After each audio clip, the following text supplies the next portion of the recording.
They buried me while the sun was still clinging to the edge of the sky, bleeding its last light across the fields of Thornhill Plantation. I remember the sound of the dirt hitting my chest, heavy and final, each thud like the closing of a door I had never been allowed to walk through. They did not pray over me.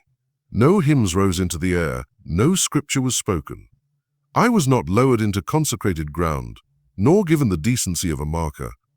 Just a hole dug in haste near the swamp's edge where the earth was soft and the air thick with rot. My name is Caleb. Once I was a man of flesh, muscle, and breath, a slave born to Thornhill, molded by the lash and bent beneath the weight of cotton sacks that bled my shoulders raw. But when they put me in that grave, I was no longer only that man.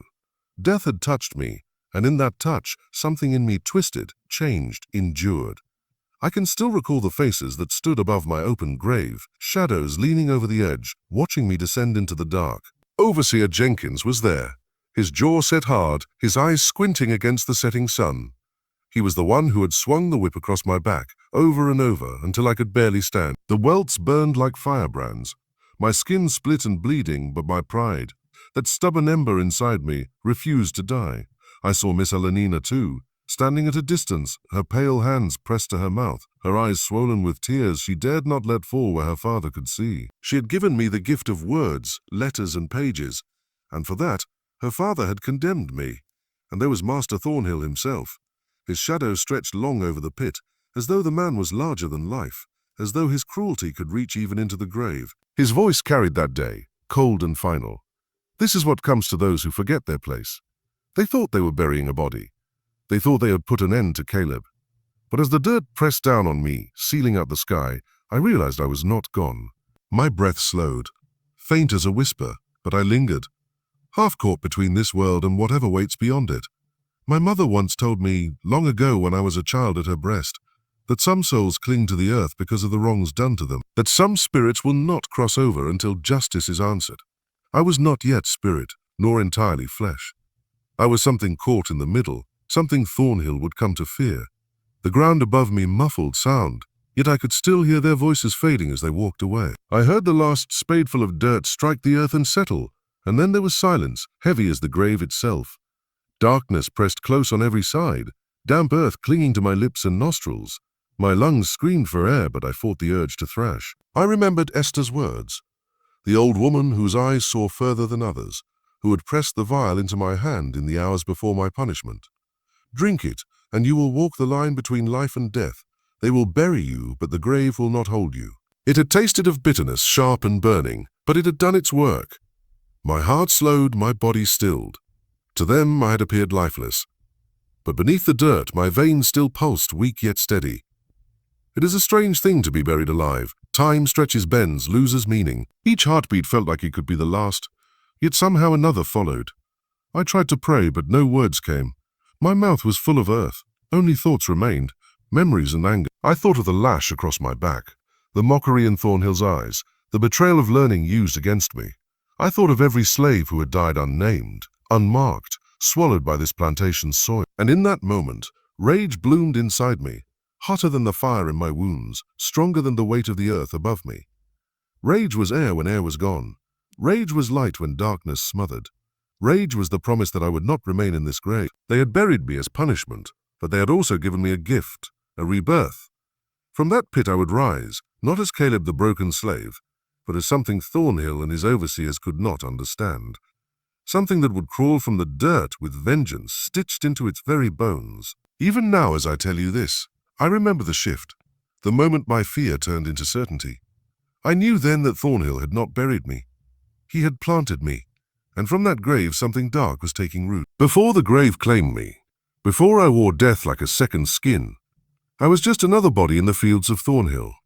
I had been born there, raised under its sky, broken and mended by its soil. My first cries were heard in the slave quarters, my first breaths filled with the smell of damp wood and sweat, my first steps taken on packed dirt floors.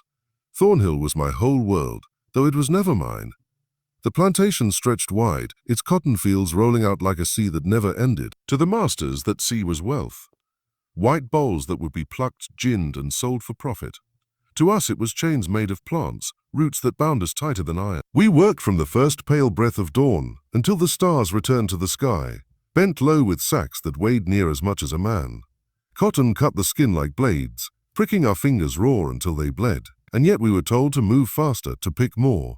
The lash kept time with the day, cracking whenever backs slowed or knees buckled. I remember my mother's voice as clear as the whip's crack.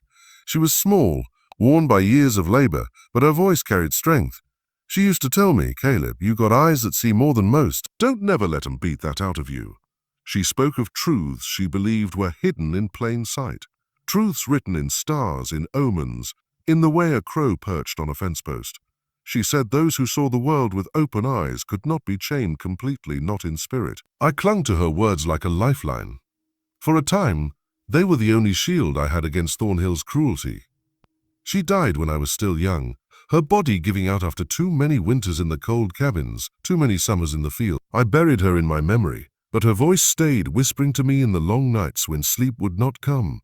The quarters themselves were wooden shacks, little more than walls with gaps for wind to slide through and roofs that leaked when it rained. We packed together inside, families sleeping shoulder to shoulder, the air heavy with breath, the smell of smoke from the hearths, and the faint sweetness of cornmeal mush boiling in the pot. It was there that we sang the sorrow songs, the ones that rose low and carried far across the fields, songs that spoke to heaven in ways the masters never understood. Though I lived the same life as the others, I had something that set me apart, a skill the white men grudgingly valued. My hands could mend things. Give me a busted plow, a splintered cart, a clock whose gears had seized, and I could coax life back into it. I didn't know where it came from, only that when I looked at broken things, I saw paths to make them whole. That gift kept me alive more times than I can count. Master Thornhill would send for me when something in his big house faltered. I would be brought inside, careful to keep my eyes low, my hands steady. The smell of polished wood, oil lamps, and perfume from his wife's chamber always filled my nose. I fixed his chairs, his carriages, even his rifle once, and each time I stepped into that house, I felt the sting of being close to a world denied me. The walls gleamed, the floors were smooth, and the silence was rich. It was another world entirely built on our bent backs. It was in that house that I met Miss Elenina. She was different from the rest of them. Master Thornhill's daughter, with hair the color of corn silk and a softness in her eyes that made her stand apart.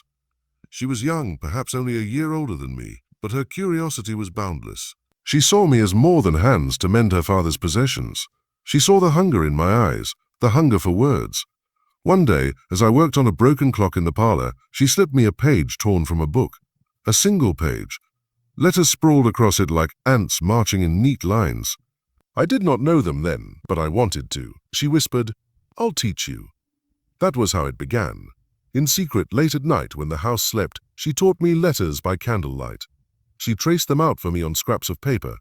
Her voice hushed, her fingers guiding mine. At first it was slow, A, B, C, but soon I could sound out words, small at first, then longer, richer. Each new word was like unlocking a door in my mind. The world widened with every lesson. Reading gave me something the whip could not take away, knowledge. It gave me glimpses of other places, other lives, and the idea that freedom was not just a dream whispered in the quarters, but something that existed, breathing beyond the fields. But Thornhill was a man who noticed everything. He ruled his land like a god, and gods do not tolerate secrets among their subjects. For all her caution, Miss Elena could not hide the spark she had lit in me.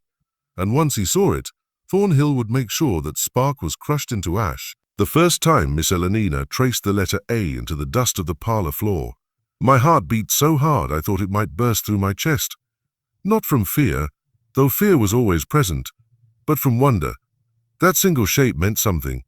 It was not just a mark scratched in dirt. It was a key, and behind it were doors I had never dared imagine opening. She leaned close, whispering so soft I could barely hear. "This is the start," she said, her pale fingers circling the shape. Her eyes shone in the candlelight, bright with excitement, like a child sneaking a treasure from under her father's nose. To her it was play, rebellion against the iron rules of Thornhill. To me it was revelation. Every letter was a chain breaking, one link at a time. We met when the house was quiet, long after the lamps had been snuffed out and the master had taken his bourbon to bed. Sometimes it was in the kitchen, sometimes in the shadow of the library door. The risk was a knife at our throats. If Thornhill ever caught her teaching me, there would be no mercy for either of us. And yet she came, again and again, with scraps of paper tucked into her apron or a book cradled under her arm. By day, I was the silent hand in the fields or the workshop, bending wood and iron into usefulness. By night, I was a student, my fingers tracing shapes, my lips struggling to form sounds, my mind opening like a floodgate. I learned to spell my name first, C-A-L-E-B. The moment I sounded it out, whole and true, I felt taller. As if the very act of reading my own name gave me back a piece of myself they had stolen. Elena's voice carried no judgment, no condescension.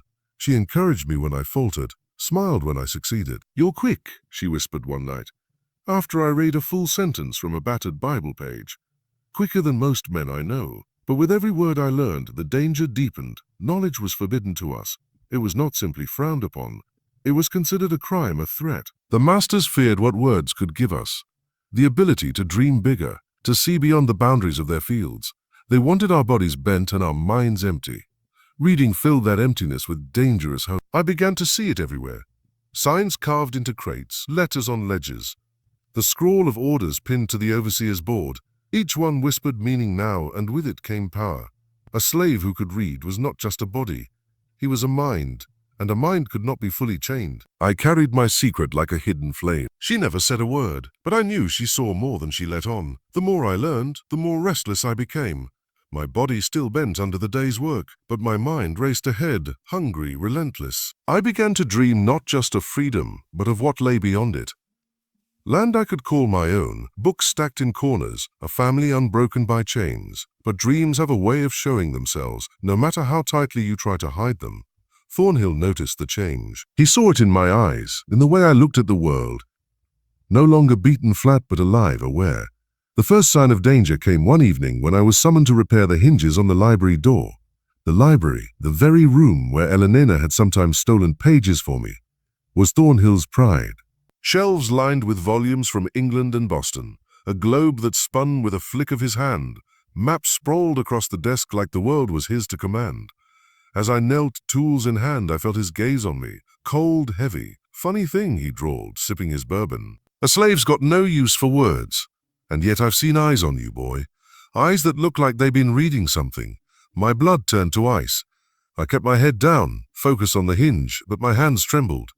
"No, sir," I murmured. "Just fixing what's broke." He chuckled low, but there was no humor in it. "We'll see about that." That night, fear gnawed at me worse than hunger ever had. I told Elena we had to stop, that her father's suspicions were rising, but she shook her head, stubborn and brave. "No," she whispered fiercely. "You've come too far." "You deserve more than this life, Caleb." Her words were fire, but I knew fire could burn as easily as it could warm. And soon enough, Thornhill would fan those flames into something deadly. The night it all came crashing down still haunts me like the rattle of chains. It began like any other, quiet, dangerous. The kind of silence that could shatter with the creak of a floorboard. Miss Elena had smuggled a page from one of her father's books, a scrap torn from the Psalms. We huddled in the shadow of the kitchen hearth, the candle stub between us flickering against her pale face.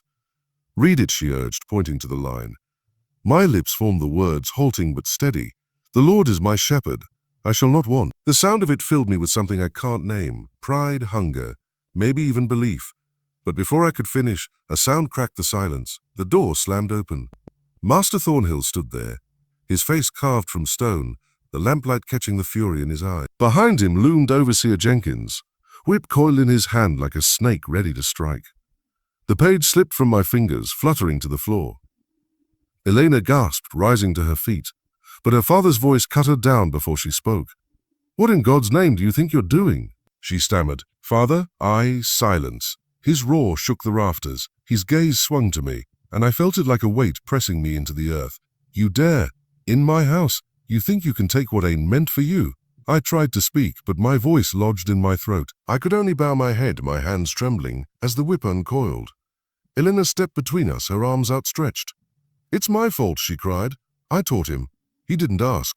I gave it freely." For a heartbeat, Thornhill froze, his face twisted with disbelief. Then it hardened into something darker. His hand lashed out, striking her across the face. The sound echoed, sharp as a gunshot. She stumbled back, clutching her cheek, tears spilling from her eyes. "Get out of my sight," he spat at her. "You shame." She fled, sobbing, her skirts brushing past me like whispers of a world I would never have. Thornhill turned his fury back on me. "Bring him," he barked. Jenkins seized me, his grip like iron, dragging me out into the night. The slaves in the quarters stirred as we passed. Faces pressed to cracks in the shutters, eyes wide with dread. They knew what was coming. In the yard under the cold moonlight, they tied me to the whipping post. My shirt was ripped from my back, the air biting against my raw skin. Thornhill stood tall, his silhouette outlined by torchlight, his voice carrying for all to hear. "This is what happens when a slave forgets his place. This is what happens when you try to rise above your station." The whip cracked, slicing across my back. Fire tore through me, my body jerking against the ropes. Another crack and another. The world narrowed to pain, and the sound of Jenkins' grunt as he swung. Blood ran hot down my sides, dripping into the dirt. But worse than the pain was the humiliation. They had gathered everyone to watch, men, women, children. I saw their faces twisted in horror, some looking away, others staring with silent fury.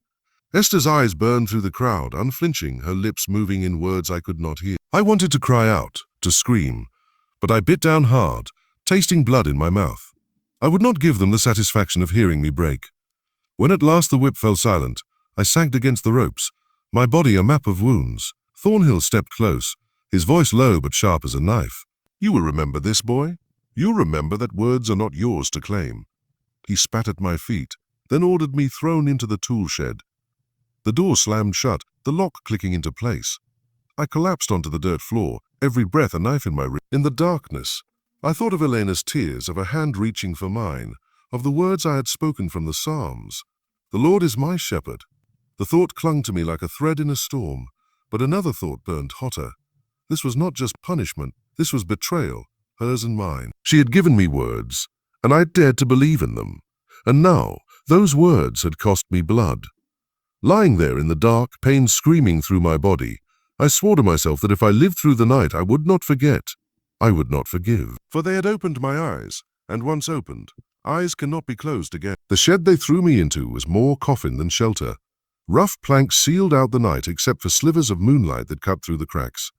My back was torn open, the welts raw and wet, every movement a reminder of the whip's bite. The air stank of rust and oil, old tools scattered across the dirt floor, their edges glinting faint in the dark. They shackled me to the wall with iron cuffs, the chain short enough that I could not fully lie down. My wrists ached, swollen against the bite of the metal. My head pounded, and my breath came shallow. Part of me wondered if this was how they meant to finish me. Not with the whip, but with time, hunger, and infection. Through the haze of pain, voices drifted in from outside. The overseers laughing, their boots crunching on gravel, the mutter of Thornhill's commands. The sound was distant, like echoes from another world. My world now was wood and iron, blood and silence. I do not know how long I drifted there, half conscious, the line between sleep and waking blurred. At some point the door creaked open. A thin figure slipped inside, a candle stub flickering in her hand. Esther. Her shadow loomed long across the walls, her eyes catching the flame like embers. She moved quick, her steps soft as a cat's. "Hush," she whispered, setting the candle low. I tried to speak, but my throat was raw, only a croak escaped. She hushed me again, kneeling beside me. From the folds of her dress she pulled out a small vial, dark glass corked tight. "Drink this," she said, her voice low, urgent. What is it?" My words scraped out like gravel. "Blackroot and dog bane," she answered, pressing it into my trembling hand. "It'll slow your heart, make your breath near gone. To them you'll be dead, but you won't be. Zephiu. Not if you're strong enough to hold on." I stared at the vial, its contents thick, dark as ink. Fear and hope battled in me. "Why?" I whispered. Her eyes softened, but her voice was iron. "Because they mean to end you, Caleb. Thornhill's wrath don't stop with the lash. He'll bleed you slow or hang you or worse. This way you get a chance, they'll bury you. But if the Lord wills, you'll rise again." The thought chilled me. Buried alive. But then I remembered the whip's sting, Thornhill's spit, the look in Elena's eyes as her father struck her. I remembered the laughter of overseers and the silence of the quarters. Esther leaned close, her voice a hiss. "There are spirits that walk the edge of death. I seen it. I felt it. If you're willing, you can walk that edge too. But know this, once you cross, you won't never be the same again." Her words wrapped around me like the night itself. I felt the weight of choice pressing down heavier than the chains on my wrists. To drink was to risk madness, suffocation, the endless dark. To refuse was to wait for Thornhill's hand to finish what the whip had started. I nodded slow, my head heavy. Esther pulled the cork and the smell hit me, bitter, sharp, like crushed weeds left to rot in the sun. She tipped it to my lips, and the liquid burned as it slid down my throat. My stomach clenched, my chest tightening almost at once. Panic clawed at me. I gasped, fighting for breath. But Esther gripped my shoulders, steady and fierce. "Breathe slow, let it take you, trust the crossing." Her voice faded as the world tilted. My heartbeat slowed. Each thudded drumbeat stretched too far apart. The walls swam, the candlelight guttered. I felt my body slacken, heavy as stone. But my mind remained sharp, trapped inside a vessel that was already betraying me. Esther leaned close, her lips at my ear. "They'll think you gone, but the earth don't hold what's not ready to stay. Remember this, Caleb, death ain't always the end. Sometimes it's the door." The vial slipped from my fingers. My head sagged forward. Darkness closed in, not like sleep, but like sinking into water too deep to rise from. My heart fluttered once more, then seemed to stop altogether. The last thing I felt was Esther's hand against my cheek, rough and warm. The last thing I heard was her whisper, "Cross over, child, and come." Darkness swallowed me whole. Not the gentle dark of night, but a depth without end, a silence without breath. My body was gone. I could not feel the chain biting my wrists, nor the dirt beneath me. I was unmoored, drifting in a void where time lost all meaning. At first I thought I had truly died. My heart no longer pounded in my chest. My lungs no longer pulled in air. But then something stirred in that emptiness, a faint glow, distant as a lantern glimpsed through fog. It pulsed with each beat I no longer had, beckoning me closer. I tried to move toward it, though I had no feet, no hands. The void carried me as if I were no more than smoke. The glow grew brighter, splitting into shapes. Faces, hundreds of them, maybe thousands. Some I knew. My mother's eyes, the curve of her smile, long gone from this world. My father's stern jaw, the calloused hands I remembered gripping a hoe. Friends from the quarters. Children who had not lived to see their 10th year. They stared at me silent, but their presence pressed heavy on my chest. I tried to call out, but no sound came. Instead, their mouths opened as one, wide, too wide, and from the darkness poured a single voice, deep, layered, like many speaking through one throat. "You stand at the threshold, child of chains," the voice said. "You have tasted death, yet it has not claimed you. What will you do with this crossing?" I shivered, though I had no skin. I only want to live, I thought. Or perhaps I spoke it, though no breath left me. To live, and to make them pay. The faces shifted, rippled, until they became one great mask of sorrow and rage. Living is no gift without purpose. Revenge is a fire. It can warm or it can consume. Choose well, for once you step beyond, there is no turning back. The glow swelled until it filled the void, searing bright. Shapes writhed within it, chains twisting like serpents, roots pushing through blood-soaked soil, a great tree rising from bones. From its branches hung lanterns, each one flickering with a soul's fire. "Your pain," the voice continued, "has called us. The whip, the chain, the hunger, these mark you. But it is not suffering alone that binds you to us. It is the will to endure. Do you claim it?" "I do," I answered, though my voice was a whisper swallowed by the vastness. The lanterns swung, their light flame. One broke loose, drifting down until it hovered before me. Inside it burned a flame, fierce and wild, red as blood. "This is the gift and the curse," the voice intoned. "Power born of suffering, bound to vengeance. Take it and you shall rise again.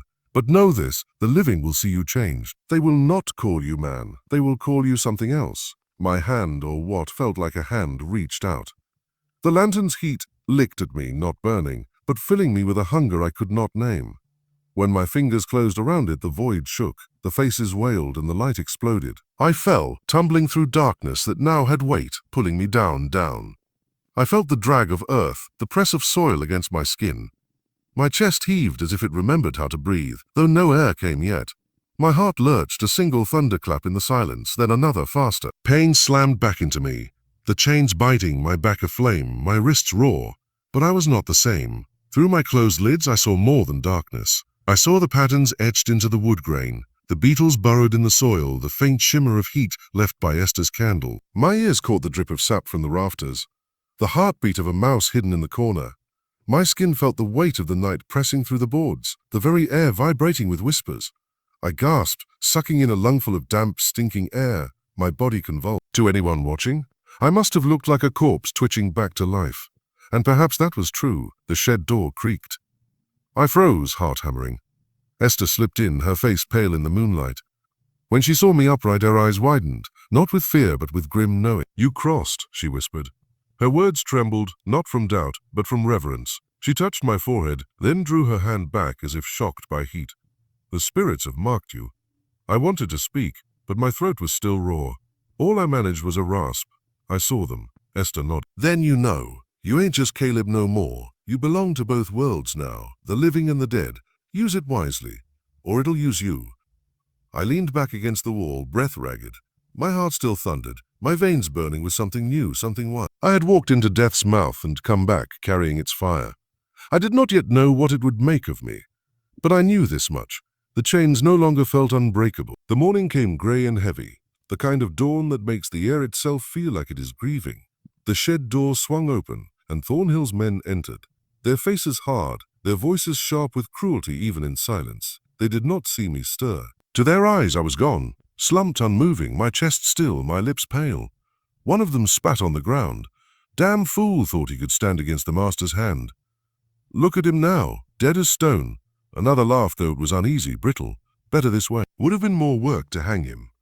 They unshackled me roughly, and my arms fell limp, the chains clattering to the floor like a tolling bell. Inside my heart hammered with fire, but my body held to Esther's trick slack and cold. I forced myself still, even when their boots dragged me across the dirt, even when the rough ground scraped my back raw. They carried me out to the edge of the fields, where the earth rose in mounds of shallow graves, the place where slaves were laid when their bodies broke before their time. No sermons, no markers, just soil and silence. The men dug a pit with shovels, grunting, the sound dull in the damp morning air. I lay beside it, still as any corpse, my senses wide open. I felt the vibration of steel striking stone beneath the dirt. I smelled the sour sweat rolling off their bodies. I heard, faint but clear, the shifting of Esther's breath where she lingered at a distance unseen. When the pit was ready, they rolled me in like refuse. The earth was cold, damp, clinging to my skin. I did not flinch, though terror clawed at me. The lantern's fire that I had claimed in the void still burned deep within, but the thought of being buried alive pressed heavy on my mind. Cover him, one said, shoving his spade into the soil. Clods of earth rained down, striking my chest, my face. Each weight of dirt muffled the world further, dimmed the sky above. I kept my breath shallow, steady, fighting against the primal urge to cough, to move, to scream. The voices grew fainter as the soil rose over me, each shovel load sealing me deeper into the dark. Soon only the sound of shifting earth remained. Then silence. I lay in that hollow grave, entombed in mud and roots, the weight of the world pressing down. My lungs burned for air, my heart thundered. Yet a strange calm washed over me. This was the crossing Esther had promised. The spirits had given me fire, but fire alone was not enough. I had to endure the suffocation of death, the burial that would strip me of the man I had been. And so I lay still, listening. The earth was not silent as I had once thought. It hummed deep and low, the bones of the dead speaking in vibrations that rattled through my chest. Whispers slid through the roots, voices of those who had been laid down before me, men and women, old and young, their sighs merging into one long, sorrowful song. Rise, they murmured, rise and carry us with you. The weight of their words pressed harder than the dirt. My eyes burned, though they could not open against the soil. Tears mixed with the mud as I felt their pain, their hunger for justice, their longing for freedom denied. Something cracked inside me then, not bone but spirit. My rage, my grief, my will fused with theirs. I was no longer just one man. I was a vessel for the unquiet dead. Heat surged in my chest, that red fire flaring until it licked at my veins. My muscles trembled, my fists clenched. I pulled against the weight of earth, against the grip of the grave, and the soil shifted. Roots strained and snapped, dirt cracked as though the ground itself recoiled. I forced an arm upward, breaking through the surface. Cold air rushed against my skin. My chest heaved, dragging in a breath so sharp it seared. With a cry half human, half something more, I clawed my way out, dragging my body up from the grave. When I emerged, mud dripping from my skin, the sky had shifted. The sun bled weak through clouds, pale and lifeless. Esther stood at the edge of the field, her eyes wide but unafraid. She pressed a hand to her mouth, tears gleaming. You rose, she whispered. By God, you rose. I staggered to my feet, the weight of the grave still clinging to me, but I was not weak. No, the fire burned brighter now, my limbs thrumming with power that was not entirely my own. I felt the dead at my back, their voices whispering, guiding, urging me forward. I was Caleb still, but not as I had been. The grave had hollowed me out, and in that hollow something greater had taken root. The man they buried was gone. What crawled out was something they could not kill. When I stumbled from the burial ground, Mud clinging to my skin and clothes, the world seemed sharper, stranger. Every sound struck my ears with unnatural clarity. The creak of the distant water wheel, the hiss of wind through the corn stalks, the faint chatter of sparrows huddled in the trees. Even the air had weight, thick with whispers I could not escape. I moved slow, my limbs heavy but strong, as though each step carried not just me but the weight of those who had risen inside me. My body reeked of damp soil and rot, and yet I walked upright, steady, as though the grave had hardened my spine. When I reached the quarters, the sun was sinking low, painting the sky in bruised purples and fire-red streaks. The first to see me was Sarah, old and bent, her hands raw from a day in the washhouse. She froze mid-step, her eyes widening, the basin she carried tumbling from her hands. Her scream tore the air. "Lord Almighty, he done come back!" The cry drew others. One by one, heads turned, bodies stiffened. Children clutched their mothers' skirts. Men dropped their tools. They stared at me with eyes round as moons, some backing away, some frozen where they stood. To them I must have looked like a ghost, skin streaked with earth, eyes burning too bright, chest heaving like a furnace. Whispers spread quick, rising into a chorus. Caleb was buried. No man comes back from the pit. Spirits marked him. Lord help us, he walking dead. Fear rolled through them like a wave. Some crossed themselves. Others fell to their knees, praying under their breath. A few stepped closer, curiosity fighting with dread. Esther moved among them, her face stern, her eyes never leaving me. She raised her voice, sharp enough to cut the panic. "Hush, don't be blind. This ain't no ghost. This is flesh and blood. He's been through the fire and the earth, and he's risen." Her words steadied some, though others still trembled. I opened my mouth, my voice rough but strong. "It's me, I ain't gone. They tried to bury me, but I came back." The crowd murmured, disbelief thick in the air. Yet as I stood before them, I felt something shift. It wasn't just fear I saw in their eyes. It was something deeper, something dangerous. Hope. For years the quarters had been filled with silence, with bowed heads and broken backs. To live was to endure. But now before them stood a man who had endured death itself. "Listen to me," I said, my voice carrying, strange and resonant. "They thought they ended me. They laid me down with the bones of our kin, but I rose. I rose with them inside me. Their voices walk with me now. Their pain, their rage, their strength. And I tell you this, the chains they put on us ain't strong enough to hold forever." A murmur spread, rippling like fire through dry grass. Eyes lifted, shoulders straightened.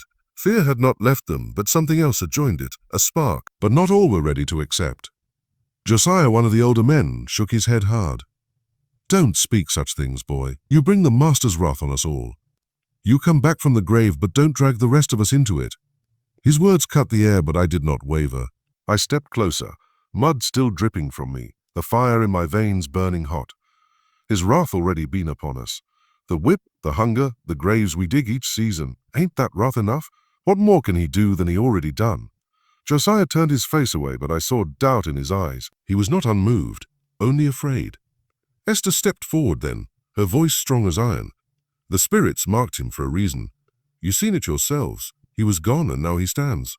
That ain't chance. That's the Lord's own justice come through him." Silence fell. The children stared at me wide-eyed. Mothers clutched them close, but did not pull them away. Slowly, one man, Thomas, young and fierce, stepped out from the crowd. He looked at me long, then nodded once.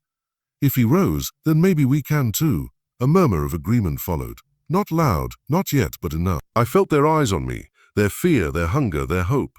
The weight of it settled heavy on my shoulders. I had not asked for this mantle, but it was mine now.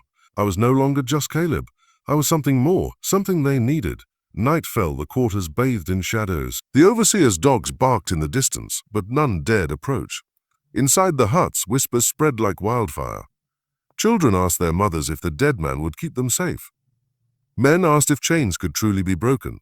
Women prayed that the spirits had sent me for deliverance. And I sat in the center of it all, mud still on my skin, the fire still burning in my chest. I could feel the dead murmuring, urging, pressing me onward.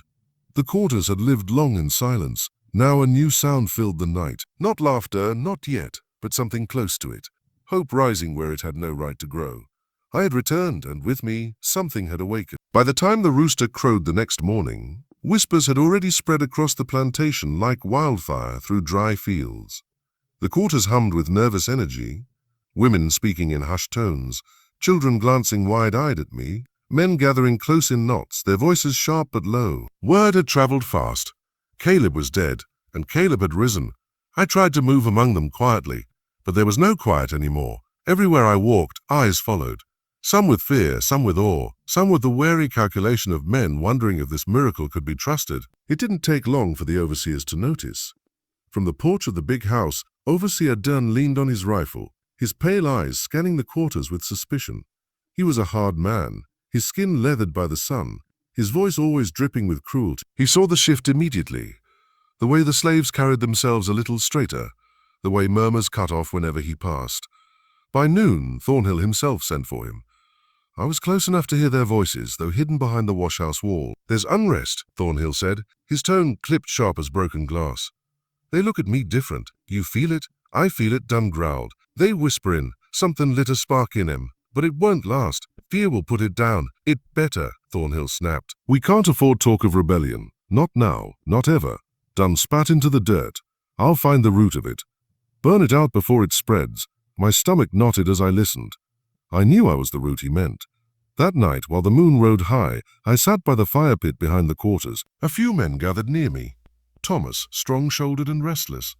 Jacob, a boy no more than 16, his eyes too old for his years. Sarah, her hands shaking as she passed me a strip of cornbread. They sat close, whispering, asking me what I had seen in the earth, what the dead had told me. They said to rise. I told them, my voice steady. Said their chains still bind us, even in the grave. And they said we are the ones to break them. Their faces tightened with fear, but not disbelief. Thomas clenched his fists. "We've bled enough. Maybe it's time."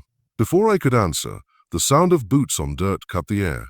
The crowd scattered quick, slipping into shadows, leaving me by the fire. Dunn stepped into the glow, his rifle slung across his shoulder. His lips curled into something that wasn't quite a smile. "Well, well," he drawled. "Ain't this a sight? I thought I put you in the ground, boy. But here you sit." The fire popped between us. I did not move. My body was steady, but inside, the voices of the dead stirred, restless, pressing at my ribs. "You lookin' pale," I rasped. "Like you seen a ghost." His smile faltered for a flicker, then hardened. "Don't get smart. Folks whispering you rose up from the grave. That true?" I let the silence stretch, my eyes fixed on his. The night seemed to thicken, the flames casting long shadows across his face. Finally I spoke. They put me down. But the earth spit me back. "Seems even death don't want me bound." Dunn shifted, his knuckles tightening around the rifle stock. "That ain't funny, boy." "I wasn't laughing," I said, my voice low. For a moment, the only sound was the crackle of the fire. Then he stepped closer, his shadow falling over me. "You keep running your mouth. You'll end up back in the pit for good. And this time I'll make sure you don't crawl out." He spat in the dirt, turned on his heel, and vanished into the dark. When he was gone, Thomas slipped back into the circle of firelight, his face tight with anger. He knows, won't be long before Thornhill sets the dogs on you. I stared into the flames, feeling the heat lick at my skin, but my mind was elsewhere. I could hear the faintest whispers, dozens of them, threading through the crackle. The voices of the dead urging me on, warning me, guiding me. "They already tried to end me once," I murmured, "and failed. Let them come again. I ain't alone no more." The others leaned in, their eyes searching mine, waiting for what I would say next. For the first time, I saw not just fear in their faces, but something sharper, something dangerous. Faith. The overseer's suspicion was rising, and soon Thornhill's wrath would follow. But beneath it in the quarters, another fire was catching, and this fire was mine to feed. The next day broke with a thick mist rolling over the fields, softening the edges of the world. The overseers barked orders as usual, their voices sharp against the quiet morning. Chains clinked, hoes struck soil, and the endless rhythm of labor began again. But something in the air was different. The quarters had whispered all night, and the men and women who bent their backs in the rows now stole glances at me. They watched, waiting. I felt the weight of those eyes as I worked, each stroke of my hoe heavy with expectation. The fire inside me burned hotter, restless, pressing against my ribs as if it wanted release. The voices of the dead murmured constantly, some urging patience, some crying for vengeance. Their hunger pressed against mine until I thought I might split open from it. By midday, the sun had burned away the mist, leaving the air thick and heavy. Overseer Dunn rode his horse down the rows, his eyes scanning, his whip coiled in his hand. He slowed when he reached me, his sneer sharp as a blade. "You still here?" he said, his tone dripping with mockery. "I was half expecting the dirt to swallow you back up. Maybe I should help it along." He raised the whip, meaning to strike me before all the others. My body trembled, not with fear but with a fire clawing to be free. The whip snapped through the air, and before it struck, I moved. I do not know if it was instinct or the spirits guiding me, but my hand shot up faster than I ever thought possible. The leather cracked against my palm, coiling in my grip. The force of it stung, tore my skin raw, but I did not let go. I yanked hard. Dunn lurched forward, nearly thrown from his saddle. Gasps rippled down the row, the workers' heads snapping up, their tools frozen mid-stroke. For a heartbeat, the world stood still. Then I rose to my full height, my chest heaving, the whip clenched in my bleeding fist. "No more," I said, my voice low but carrying. The words weren't just mine. They carried the weight of every whisper in the grave, every cry cut short by the lash. The air seemed to shiver with them. Dunn's face twisted with fury. He tried to wrench the whip free, but I held fast. With a roar, I pulled harder, dragging him half out of the saddle. He cursed, striking at me with the butt of his rifle. It grazed my shoulder, but I did not stumble. The fire inside me surged, flooding my veins with strength that was not entirely human. I ripped the whip from his hand and cast it into the dirt. His horse reared, neighing wild, and he clutched at the reins to keep his seat. "You're dead," he spat, his voice shaking with rage. "You hear me, boy?" Maybe he meant to ride for Thornhill, to bring the master himself down upon me. But the moment had already ignited. A murmur spread through the field, then a shout. Thomas dropped his hoe, his fists clenched. Jacob, the boy, stood straighter than I'd ever seen him, his eyes burning. One by one, the others froze in their labor, staring at me, at Dunn, at the whip lying useless in the dirt. The overseer's authority cracked in that instant. He could scream, he could threaten, but the silence that followed him was louder than any command he had ever given. I bent, picked up the whip from the soil, and held it out before the others. My hand shook, blood dripping from the torn flesh of my palm. "This don't belong to him no more," I said. "It belongs to the earth, to the ones it scarred, and the earth is hungry." With that, I cast the whip into the fire pit used to burn husks at the field's edge. The leather curled, smoke rising, the stench of it acrid and foul. The slaves stared, their eyes wide, their breath caught in their throats. For a moment, fear held them still. But then Sarah crossed herself and whispered, "Lord preserve us." And then Thomas, bold as ever, spat in the dirt and said, "Let it burn." A low murmur rose, stronger this time, echoing up and down the rows. Heads lifted, backs straightened. For the first time, labor stopped, not because the overseer ordered it, but because the people chose it. Dunn's face went pale, his rage twisted into something sharper, fear. He yanked his horse around and spurred it hard, racing back toward the big house. His curses trailed behind him, but they no longer carried weight. I stood among my people, my chest heaving, my palm bleeding, the fire inside me roaring. The voices of the dead cried out in triumph. This was only the beginning, but it was enough. The first act of defiance had been made, and the quarters had seen it. There was no turning back now. When Dunn thundered back to the big house, his shouts carried all the way to the fields. We could not hear every word, but we knew the meaning well enough. A master summoned by a trembling overseer never ended in mercy. The fire in my chest burned hotter as I watched the other slaves shift uneasily, their brief taste of defiance trembling on the edge of fear. "Go on," Thomas muttered at my side. "He'll come for you first." His voice carried no accusation, only truth. I nodded. "He'll come for all of us," I said. And in my heart I welcomed it. The sun hung low when Richard Thornhill finally appeared. He rode out on a sleek black stallion, the kind he bred as fiercely as his cotton fields. His white coat gleamed, and his cravat was tied sharp enough to cut glass. But it was his eyes that held me, the cold gray of iron nails hammered into coffins. Behind him trailed Dunn, his face red with shame, and two more overseers' rifles across their saddles. The air turned brittle as they drew up at the edge of the field, the workers frozen mid-row. "Which one?" Thornhill barked. Dunn pointed, his hand shaking despite his effort to steady it. "That one, master. Caleb." My name spilled from his lips like a curse. Thornhill dismounted, every motion deliberate, a man rehearsed in the art of intimidation. He strode toward me with boots polished brighter than any conscience he had ever owned. The overseers flanked him, rifles half raised. The other slaves scattered aside, leaving me exposed. I stood rooted, though my knees quaked with the weight of 100 eyes on me. The fire in my chest whispered, "Stand, don't bend." "So," Thornhill said, stopping just feet away. He looked me up and down, like a man appraising livestock. "I buried you, Caleb. I paid men to dig your grave and throw you in it. And yet here you stand. Tell me, is this flesh before me or some spirit dragged up from the mud to trouble me?" The field was silent. No bird sang. No wind stirred. The world leaned close to hear my answer. I let the fire speak. "You buried me, master, and I crawled out. Your grave couldn't hold me. Your whip couldn't break me. I belong to something older than you, older than your land, and I've come back to take what's owed. A murmur rippled through the slaves, hushed but undeniable. Thornhill's jaw tightened, his nostrils flaring. He was not a man used to being defied, not even in whispers. You dare speak to me as if you're a man, he hissed.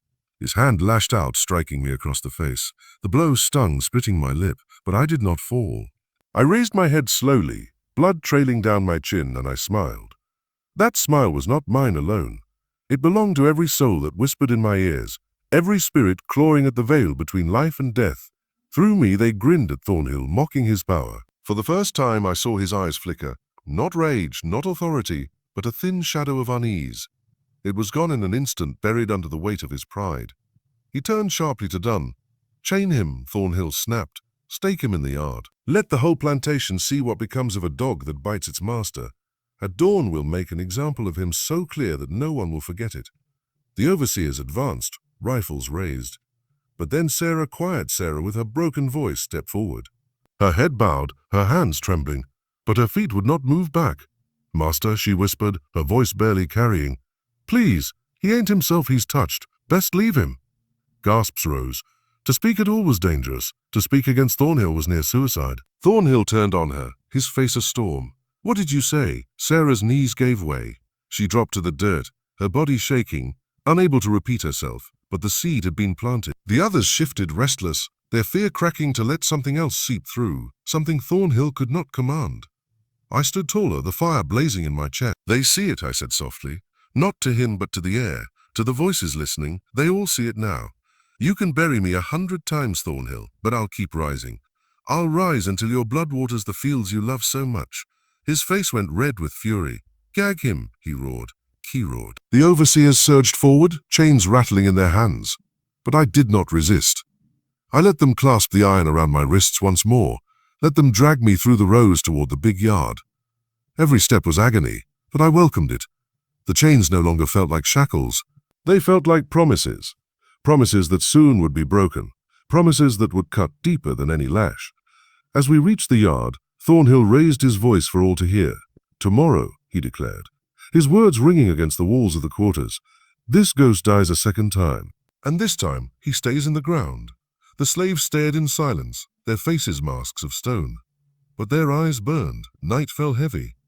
They chained me to a stake in the center of the yard, my back to the whipping post where my blood had once watered the dust. The moon rose silver over Thornhill's house, but I did not fear it. The fire inside me had become ablaze, and as I sat in the dirt, iron biting into my skin, the voices of the dead whispered louder than ever. Not much longer. They staked me in the yard like a wild beast caught in a snare.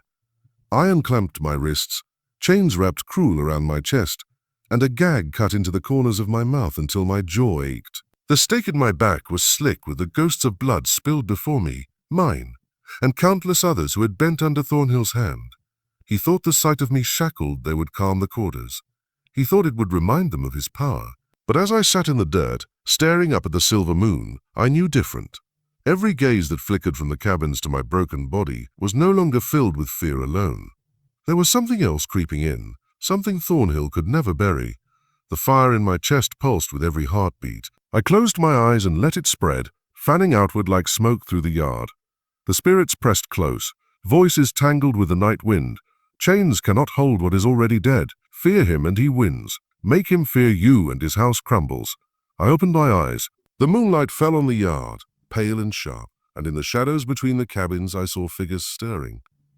Not just the living ones, the bent, starved bodies of my people, but the pale, flickering outlines of those long gone, men with split backs, women with empty arms, children with eyes too wide, staring at the master's house. They gathered around me like a congregation. The chains rattled, but they did not bind me. Not truly. I leaned forward and felt the iron slacken as if it too remembered the graves I had clawed through. In the far corner of the yard, I saw Sarah's face in the cabin window, her eyes wide, her hand pressed to her lips. She thought me bound, waiting for dawn. But when our gazes locked, I let her see what Thornhill could not, the fire burning inside me, the promise of what was coming. The night deepened. Somewhere in the main house, music drifted faintly through open windows, a cruel celebration of power. Laughter echoed. I clenched my jaw against the gag until blood filled my mouth. That sound, that mockery, stoked the blaze higher. I began to hum, low at first, muffled through the gag but steady. A sound older than the lash, older than the land itself. A funeral song twisted into a hymn of uprising. The spirits joined, their whispers layering over my voice until the air thrummed with it. The ground seemed to quake beneath me, as though the soil itself remembered the weight of too many bodies planted in it. The chains shivered, then they cracked, one link, then another. By the time the moon reached its highest point, I stood free. The stake that held me snapped like a rotten branch, and the gag fell useless at my feet. The yard was still. The cabins were still. Even the crickets dared not sing. Only the fire in me roared, and the shadows at my feet stretched long, reaching toward the house like claws. I bent down and lifted a length of chain, its iron links dangling heavy in my hands. Not a shackle now, but a weapon. The overseers who had bound me slept somewhere in their shacks, rifles leaning by their beds, but I did not need their guns. This chain carried every strike, every lash, every scar it had carved. Tonight it would carve anew. Moving silent, I crossed the yard. My feet left no sound in the dust. The shadows bent around me, swallowing my form until I was little more than a wraith slipping toward the great white house that loomed against the sky. At the steps I paused. A figure stood there. Sarah again, her small frame trembling in the moonlight. She clutched a ragged blanket around her shoulders, her lips parted as if to speak. "Caleb," she whispered. Her voice was a plea, not for me to stop, but for me to succeed, for me to end what had shackled them all. I raised a finger to my lips and she nodded. Then she melted back into the shadows, leaving the path clear. Inside the house the laughter rolled on. Glasses clinked. A piano struck up a tune, sharp and jarring in the still night. Thornhill was celebrating my coming death, already drunk on the triumph he thought dawn would bring.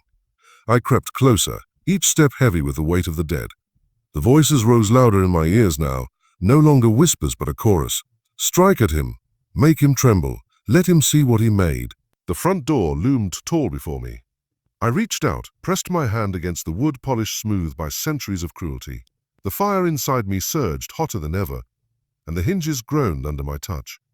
Then the door swung wide, crashing open against the wall with a thunderous crack. The laughter inside stopped cold. Faces turned, pale and wide, as the slaves chained to service froze in their tracks. Wine spilled, cards scattered, the piano's last note hung shrill in the air, and there I stood, a shadow in the doorway, chains in my hands, the grave still clinging to my skin. The fire lit my eyes, and my voice carried like a storm breaking over the sea. "I was buried once," I said. "You will not bury me again." The house itself seemed to shudder. Thornhill rose slowly from his chair at the head of the table, his face draining of color. For the first time since I had known him, Richard Thornhill looked unsure, looked small, looked afraid, and the night of shadows had only just begun. The doorway framed me like a coffin split open, and for a long, trembling moment, no one moved. The air was thick with the smell of whiskey and sweat, and beneath it all, the copper sting of fear. I felt it ripple through the room like a sickness that had just found its first victim. Thornhill's hand gripped the edge of the dining table, knuckles white against the polished wood. His guests, 3 planters from nearby estates, fat and soft with indulgence, sat frozen, their eyes darting between me and their master, as if waiting to be told whether this was flesh or spectre. The enslaved servants lining the walls did not look away. Their eyes burned bright hungry, though their bodies stayed rigid. "Caleb," Thornhill said at last, his voice low, tight. He spoke my name as though spitting out spoiled meat. "You were chained to the stake. How is it you stand here now?" "The fire inside me answered for me." "Iron can't hold a man already buried," I said, stepping forward, the chain in my hand dragging heavy across the floor. "You put me in the ground once. I came back to collect what you owe." One of the guests leapt to his feet, his chair screeching back. "What devilry is this?" he cried, fumbling for a pistol at his belt. Before his trembling fingers could cock the hammer, I swung the chain. It whistled through the air and cracked against his wrist. Bone splintered, the pistol clattered useless across the table. The man screamed, clutching the ruin of his hand, and toppled backward into the arms of another planter who had gone pale as milk. The room erupted in chaos. Dishes crashed. Wine spilled red across the linen like fresh blood.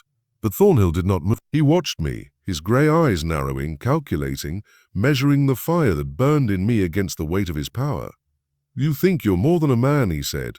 His voice rose now, gaining strength, playing to the audience of both his peers and the trembling slaves who lined the room. "But you're nothing but a ghost. One I'll banish come dawn. You won't frighten me, Caleb. You're still mine. That word, mine, set the blaze in me roaring. I lunged, the chain whipping in my hand. Thornhill sidestepped with surprising speed, grabbing a carving knife from the table. Steel flashed under the chandelier's light as he slashed. The blade caught my shoulder, cutting shallow but sharp. Pain flared bright and hot, but it did not slow me. I swung again, catching his forearm. The knife fell clattering to the ground. He stumbled back, his breath ragged, eyes wide. For a heartbeat I saw it, the flicker of true fear. "Look at him," I hissed, turning my voice on the room, loud enough to rattle the glasses. "This is the man who buries us, who chains us, who feeds our blood to the soil. Look at him tremble." The servants along the walls shifted, whispers rising like wind in the pines. One of them, a boy no older than 12, stepped forward before Thornhill barked at him to stay back. He saw the crack in his command, the fracture spreading through the air. His fury rose to meet it. "You dare defy me in my own house?" he roared, grabbing a candelabra from the mantel and hurling it toward me. Flames leapt as wax spilled across the rug, the fire catching quick. The planters scrambled, shouting, as smoke filled the air, but I stood through it all, the blaze in my chest hotter than the fire crawling across the floor. "This house will burn with you in it," I said, stepping closer. "And every soul you buried will rise through the smoke." He backed toward the stairs, retreating at last. I pressed forward, each step deliberate, the chain dragging sparks across the wood. The voices of the dead swelled in my ears, rising in triumph, urging me to strike, to finish it here and now. One of the overseers burst into the room then, rifle in hand. He froze when he saw me, his courage wavering. Thornhill shouted at him, voice breaking, "Shoot him, now!" The man raised the rifle, but his hand shook, sweat streamed down his face, and when his eyes met mine, he faltered. Perhaps he saw the grave in me. Perhaps he heard the whispers too. Whatever it was, his aim broke, and the shot went wide, blasting into the ceiling. The roar of it seemed to break a dam. The servants surged forward, no longer stone still but alive, their eyes blazing, their hands reaching for anything they could grasp, bottles, knives, chairs. The overseer stumbled back under the weight of their fury, and Thornhill, cornered at the base of the stairs, paled as he saw his order unravel, his grip on the house slipping like sand through his fingers. I raised the chain high. The fire in me blazed through my voice as I roared. "Your reign ends tonight, Thornhill." The room exploded with sound, shouts, screams, the crackle of fire spreading fast. The slaves moved like a storm, their fear burned away, their rage unleashed. Thornhill turned and fled up the stairs, his boots pounding against the wood. But I was close behind, a chain ready, the voices crying out for his breaking. And for the first time in my life I knew it was not me who was hunted. It was him. Thornhill's boots thundered up the staircase, each step louder than the last, as if the house itself carried his fear through its bones. Smoke swirled behind him, curling along the banister, licking at the wallpaper. Flames hissed across the rug below, and the parlor echoed with shouts as the slaves surged, striking down the overseer who had dared to raise his gun. But my eyes were locked only on Thornhill. I climbed the stairs after him, the chain heavy in my fist, sparks leaping from its links where they dragged.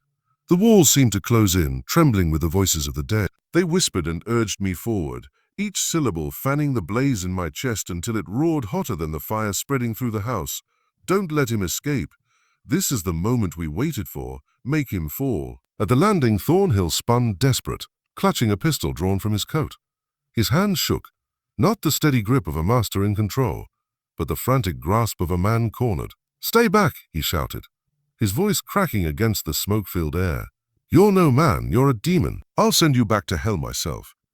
He raised the pistol, but before he could fire, I swung the chain. It lashed across his wrist, the crack sharp as thunder.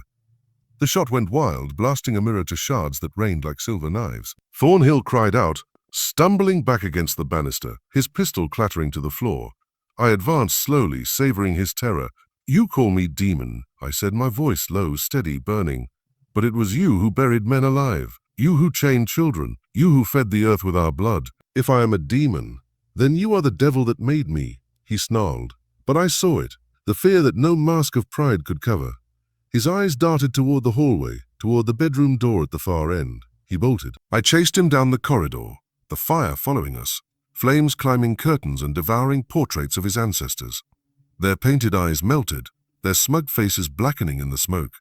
The Thornhill legacy burned before our very eyes. He burst into his chamber, slamming the door behind him. I kicked it open with a force that splintered the wood. Inside, The room glowed gold from the fire spreading through the floorboards. Thornhill scrambled to a cabinet, yanking open a drawer, pulling out another pistol. But before he could aim, I hurled the chain. It wrapped around the pistol, wrenching it from his hands. The metal slammed against the wall, useless, breathless, desperate. Thornhill backed toward the window. His pale face gleamed with sweat, his fine clothes clinging to him in the heat. His chest heaved like a hunted beast's. "You can't kill me," he spat, his voice trembling though he tried to make it sharp. "This land is mine. These people are mine. This house is mine." The fire roared through the floor as if mocking him. I stepped closer, the flames casting shadows across my face. "Not anymore," I said. "This land remembers the bones beneath it. These people are no longer yours, and this house will be your grave." He lunged for the window, shoving it open, gasping for air. But before he could climb through, I seized him by the collar and slammed him back against the wall. The firelight danced in his eyes as he looked at me, this time not with pride, not even with rage, but with naked terror. "Please," he whispered, his voice breaking. "Don't." The word struck me, please. A sound I had never heard from him, a sound no slave had ever been granted.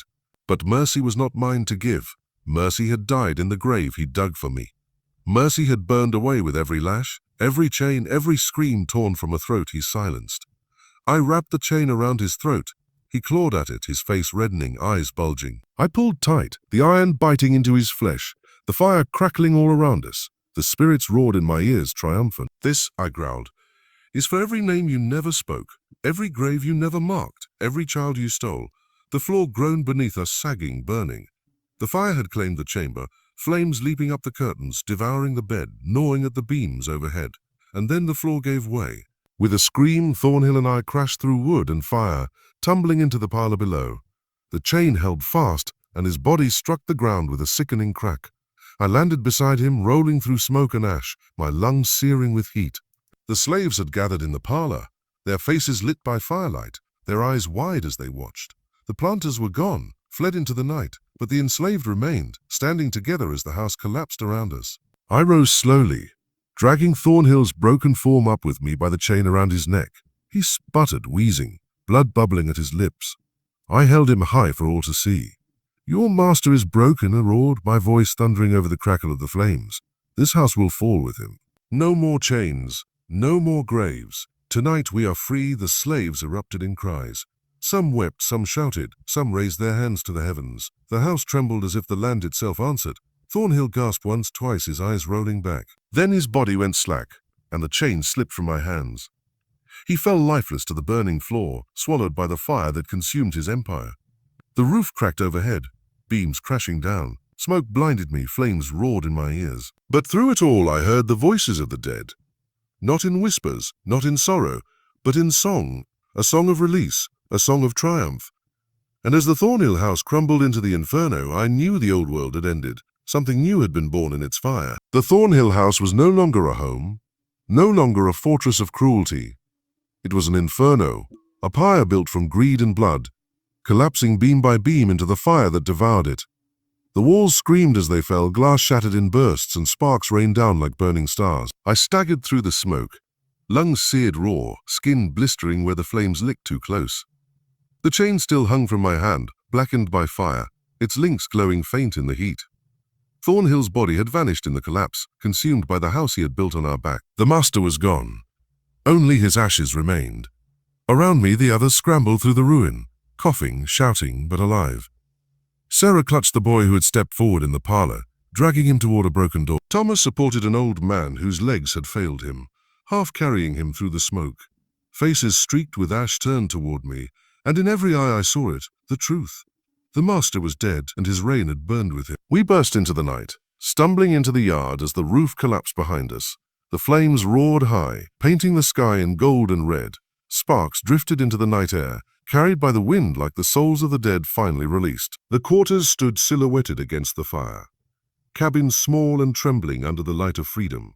For a long moment, none of us spoke. We stood in the yard, hundreds of us, staring at the house that had been our prison, our gallows, our grave.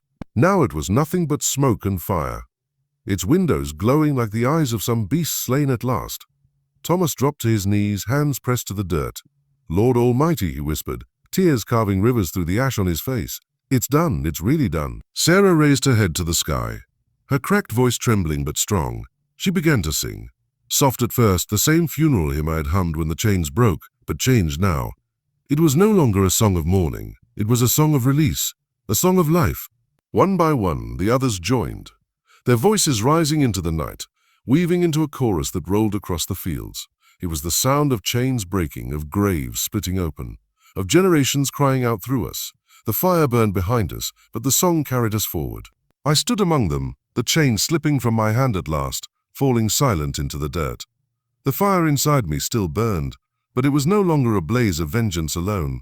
It was something deeper, steadier, a torch passed from the dead to the living. The boy who had stepped forward in the parlor tugged at my sleeve. His eyes, wide and shining in the firelight, looked up at me with something I had not seen in years: hope. "What do we do now?" he asked. I looked across the fields, the endless rows of cotton stretching pale under the moonlight. For so long they had been our prison, each stalk watered by sweat and blood. But tonight, they looked different. The land did not belong to Thornhill anymore. It belonged to those whose bones lay beneath it, and to us who still stood. "We live," I said. My voice was rough but steady. "We live and we remember. His fire tried to consume us. Now we carry our own fire, one that cannot be buried." Sarah's song swelled. Thomas's voice boomed beside her. Even the old man on his weak legs raised his trembling arms. The sound filled the night, carrying to the woods, the river, the stars themselves. Behind us, the last wall of the Thornhill house groaned and fell, sending sparks spiraling high into the sky. The flames reached upward as if to touch heaven, then sank into themselves, leaving only embers. The voices of the dead grew faint, their whispers soft and satisfied. "It is done. You carried us. Now carry the fire forward." I closed my eyes, letting their words sink deep. When I opened them, the night seemed brighter, the stars sharper. The chains that had bound me were gone. The grave they had dug for me was nothing but earth overturned. We walked together away from the burning ruin, past the cabins, past the whipping post, past the rows of cotton that had drunk our tears. Each step was heavy with ash and smoke, but lighter than any we had taken before. We were no longer shadows. We were no longer graves. We were a people walking into a new dawn. At the edge of the field I paused, looking back one last time. The Thornhill estate lay in ruins, swallowed by flame and smoke. Where once had stood pride and cruelty, only ashes remained. I turned back to the others, their faces lit by the glow of fire and the first pale threads of dawn breaking over the horizon. "We are free," I said. The words felt strange in my mouth, but true. "And we will not forget."